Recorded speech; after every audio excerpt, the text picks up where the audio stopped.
এই মুহূর্তে আমি চায়নাতে আছি, অলরেডি আপনারা হলে জানিয়ে লিছেন। আসলে চায়নার পৃথিবীর সব তো আছে রে ভাই, শুধুমাত্র একটা জিনিস নাই, কিতা জানো বদনা। আমার এক বন্ধু গেছে রে ভাই টয়লেটে, যাওয়ার পরে তো খামুশেষ করার পরে মেসেজ দিয়ে আমার দিচ্ছে বদনা নাই, কিতা কথা আমার ও কিতা কস কইল নাই, আমার কোনো বাইদি নাইনি ফানির লাইন টাইন বদনা থাকে না, সমস্যা না, তুই ফানির লাইনের গুলি জাগি খাম শেষ করিল না বন্ধু অত নাই, আমার ও কিতা কস খালি টিস্যু ব্যাপার।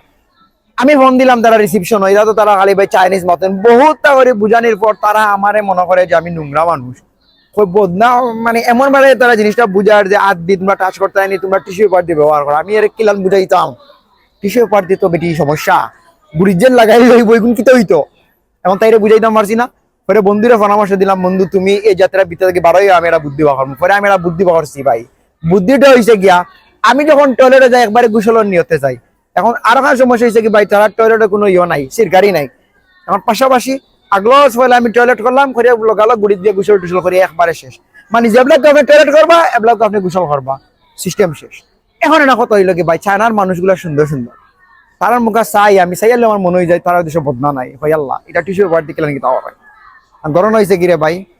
চায়নার ভাই হলে আমি পরামর্শ দিলাম, আমি জানি আপনারা আমার ভিডিও দেখরা, অনুরোধ রইল আপনারা দুনিয়ার হলতা কপি মারেন, একটা বদনা কপি মারক।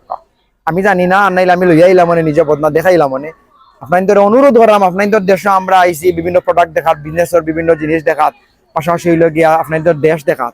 আপনারা যখন আমরা দেশে যাইবা বদনা গুদা খেয়েও আপনাদের দেখাইবা, আমি আশা করলাম। বদনা দেখে যদি আপনারা কপি মারেন তখন বুঝবো আমরা সত্যিকার রইল কি কপি বাজা হন।